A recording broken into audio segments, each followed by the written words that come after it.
You know, some of the best things we get in this life are through the choices that we make, like choosing which video game to buy.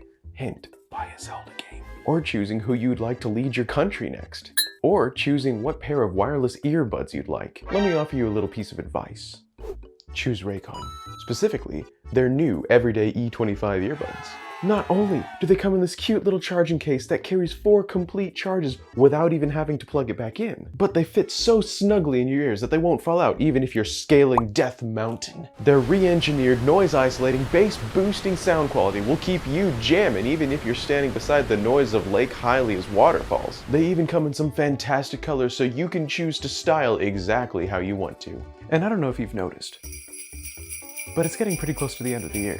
And the end of the year means holidays. And holidays means gifts. And let me tell you, pretty good gift ideas, since anybody can use them at any time, whether they're staying at home or going outdoors. And you, my friends, are in luck, because right now is the only time of year to get the best price ever on Raycon earbuds. Click the link in the description below or go to www.buyraycon.com/MNB for a whopping 20% off your order. This offer is only around for an extremely limited amount of time. So what are you waiting for? Go check today. And without further ado, follow me into the video. All right, let's get these lights turned off. Oh, man.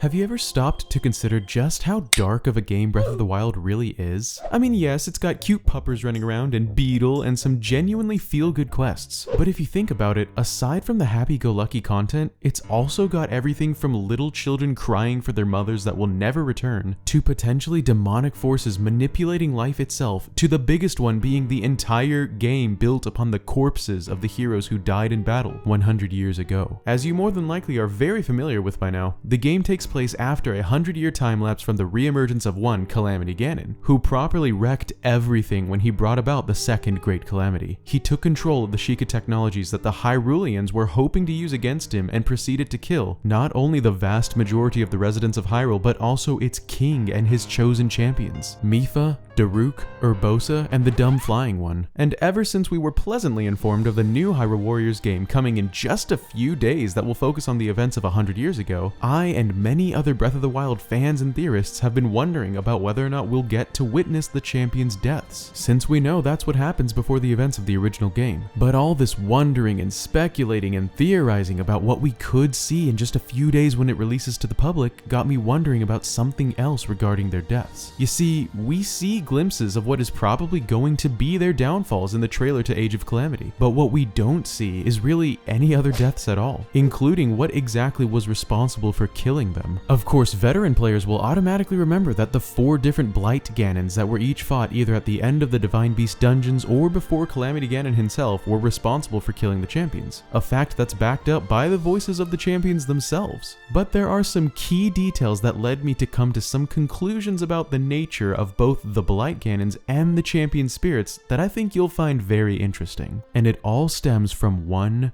burning question: where are their bodies?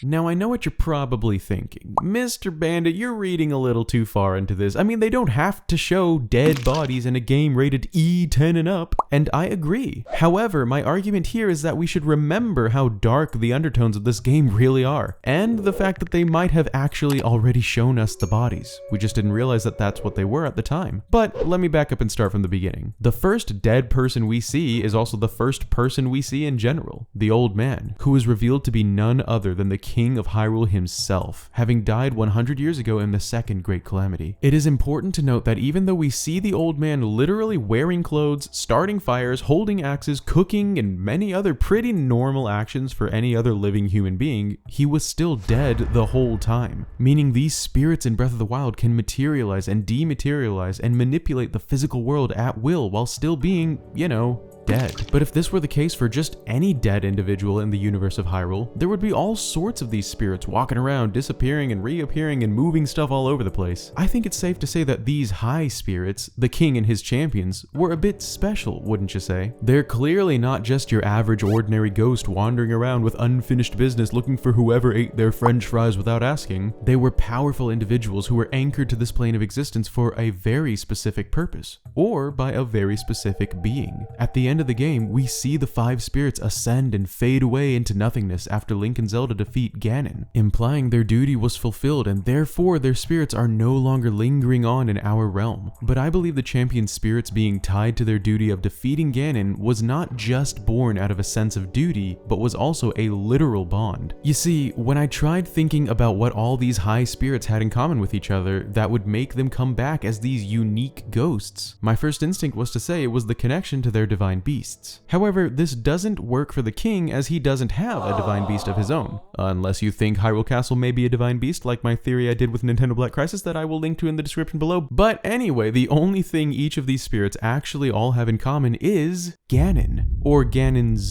with the Blight Ganons being linked to each champion's divine beast and Calamity Ganon being linked to the king's Hyrule Castle. So what if the high spirits of the king and his champions are linked to the Ganons because they are the Ganons? Okay, I know that last bit sounds a bit like a fever dream at this present time, but hold on, I'm about to start explaining things. Firstly, since they all came back as these high spirits, that means they were all killed in similar ways. And due to their last known positions when they died, with the champions heading to their divine beasts and the king most likely being defeated in the castle, and the positions of the Ganons, it can be assumed that all of these spirits, including the king, were killed by Malice Ganons. That's all well and good, but now let's start talking about a couple weird things with the Blight Ganons. You see, I always thought it was a bit strange how similar they are to the champions, and the more you think about it, the stranger things get. Take their attacks for example. Wind Blight Ganon flies high around in the air, has excellent aim, and shoots harmful tornado winds at you.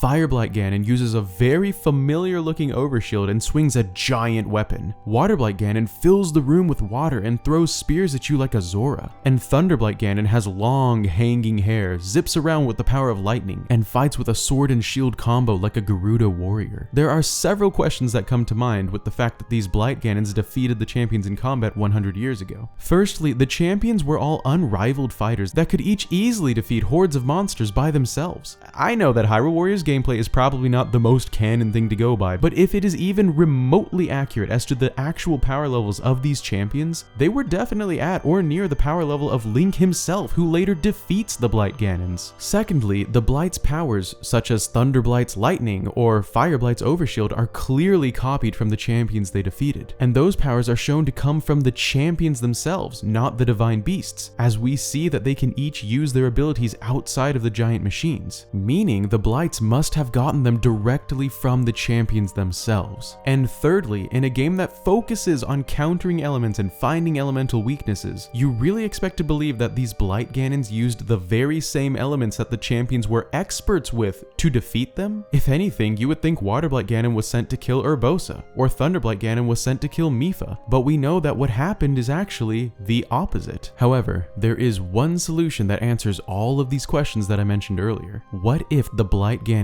are the champions? Calamity Ganon sent his malice into the world of Hyrule to capture the powerful Sheikah technologies, right? However, a divine beast can't just be captured and reprogrammed the same as he did with the Guardians, because a divine beast is not automated. It must be piloted. So what if, to convert the divine beasts, Ganon sent the Blights to actually possess the champions, making them his pilots? Possession is something Ganon is shown to be all too eager and familiar with in the past Zelda games, and it actually makes a ton of sense for the Blight Ganons to literally be the twisted, malicious, possessed forms of the champions' bodies, complete with their control over the divine beasts and their powers. And think about it, what if the Ganons are only able to be Ganons because they have bodies they can use for material? And once you defeat all of Calamity Ganon at the end of the game, it releases their tie to this world, and they are then able to ascend into the afterlife. life. The only one of these high spirits I don't have quite as much proof for would be the King of Hyrule, since Calamity Ganon actually just uses all of the Blight Ganon's powers in combat against Link. But this could also just be Calamity Ganon annexing the Blights back into himself after they were defeated. As far as I can tell, the king didn't have any powers of his own either, so Calamity Ganon not having any unique powers actually kind of makes sense. And even if the Blights aren't the actual legitimate malice-possessed bodies of the champions, the fact that they move and fight like the champions is still very interesting to say the least. And I think it's pretty safe to say that some sort of infusion had to have happened at some point. And I know the notion of Link actually killing the possessed champions of 100 years ago is pretty dark and Halloween is already over. But I guess let's just pretend it's still Halloween season just for today. Oh, and also please keep in mind that even though I stated in my previous video that I'm beginning to feel like Age of Calamity may turn out to not be canon, that is still just a theory. And if it actually does end up being canon and portrays accurately the events of 100 years ago, then in just a few days we'll all get to see if this theory is true or not. But until then, if you enjoyed watching, let me know what you thought in the comments below, and please consider leaving a like to get the video spread around on YouTube.